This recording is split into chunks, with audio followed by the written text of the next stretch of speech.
So we know that misogyny is discrimination against and denigration of female people. Misofem is the denigration of feminine energy in everyone, regardless of gender. Sometimes it shows up along with misogyny, and sometimes it's present all on its own. I'm convinced that understanding misofem and starting to identify it is key to transcending the forces that are terrorizing humanity as we speak. And I noticed the phenomenon for years, but I was never able to find anyone discussing it or even a term to define it. So I coined this term myself. I thought it could help if we talked about it.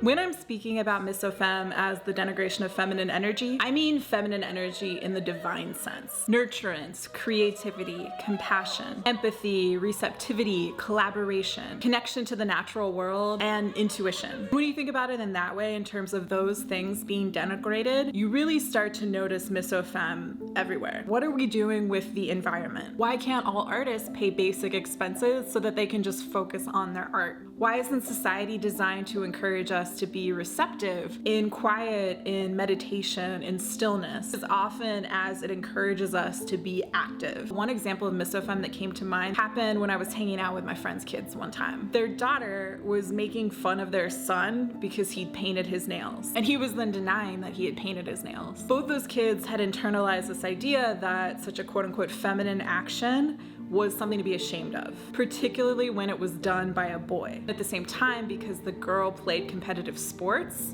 she was celebrated for that. Don't get me wrong, I played competitive sports growing up too. I totally think when approached in the right way, competitive sports can be really healthy and fun for people of any gender. In my opinion, what's key to transcending society's dysfunction right now is about finding that balance between healthy masculine energies, and competition can be a part of that, and healthy feminine energies. And I think we need to do that at an individual level for it to therefore happen at a societal level as well. Our systems themselves are also infused with misofem. It's so rampant in late stage capitalism that I really think it's almost like it's the water and we're the fish. It's practically invisible to us. So we really have to bring awareness to it in order to transcend this really insidious thing. Late stage capitalism is obviously all about productivity. It's also scarcity based and therefore fear based. And it often manufactures that sense of scarcity.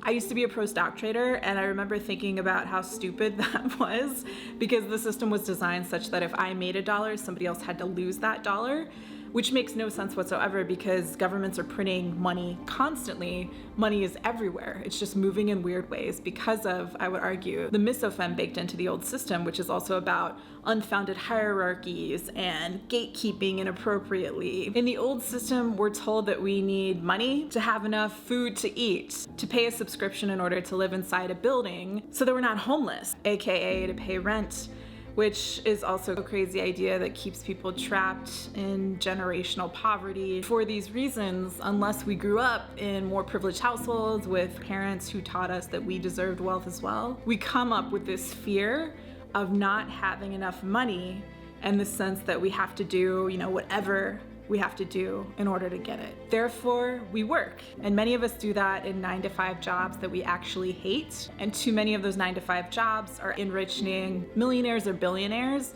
who are too frequently corrupt. Many of us would prefer creative pursuits, but because creativity is not prioritized in a system imbued with misofem, so many people abandon their creative pursuits in order to do something more quote-unquote practical to have enough money to survive. I just saw this video, I think yesterday, and it made me so sad. Mia, the filmmaker Ava's friend, is good at art, but she said that capitalism killed her creativity.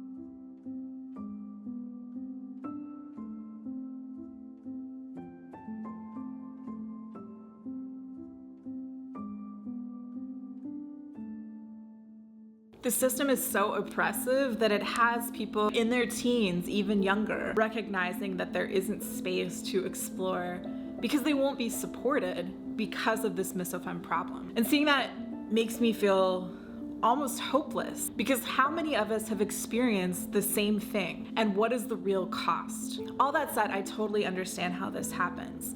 The wounded masculine energies can feel so omnipresent and so powerful, just like weighing down on all of us all of the time, that it can seem like there's no escaping it. It can even cause health problems as we internalize it. And it also shows up in healthcare itself, especially in a country like the US where I live, because the healthcare system is designed to be about profits instead of about truly caring for people. It's yet another example of misofem. But I really believe that we're on the cusp of misofem's collapse. And I know I'm not alone in this. The wounded masculine really prioritizes the linear as though that's the only thing. And linear growth forever simply cannot sustain. When I used to be a pro stock trader, this sort of dawning awareness of that was one of the first things that made me really clear about the dysfunction in the capitalistic system, and the misogyny that I experienced within that realm made me start to wake up to why it was so dysfunctional. Those problems made me more aware of how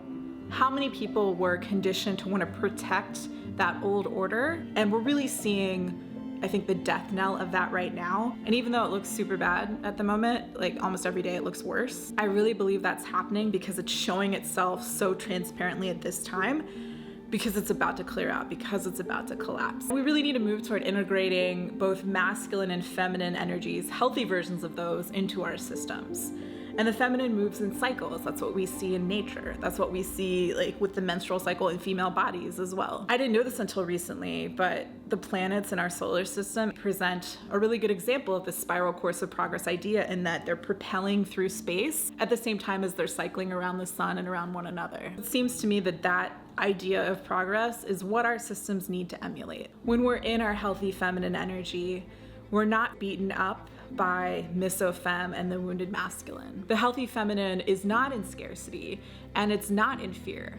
It's all about abundance. And so in order to shift to a healthier economic system to transcend capitalism, we need an economic system that is grounded in a healthy balance of healthy feminine energy and healthy masculine energy, yin and yang, from the start. And that's what Seeds is. Through Seeds, you can help someone in need, or you can ask for help yourself so that you can focus on your art or your healing or whatever it is you need to do. And when you help someone through Seeds, you can build wealth because you gave. And this is not like an ad for Seeds or something. Seeds is a social revolution. Unlike the old extractive zero-sum system, Seeds gives everyone involved the opportunity to build abundance because you were kind. I'm trying to reach the people who have felt misofem, have understood that this thing is present, but haven't necessarily had a word to name it, so that we can find each other and come together and use a better system like Seeds, so that the old system can be rendered obsolete and fall away that much more quickly. If you have been feeling hopeless, if you haven't known where to turn, I want to express so much empathy to you and stress that in my experience, Vipassana meditation has been the absolute best way to clear out those feelings of heaviness and grief and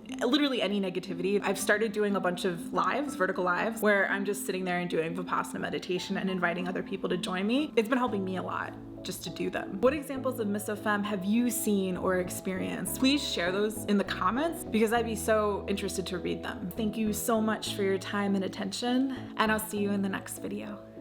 Bye.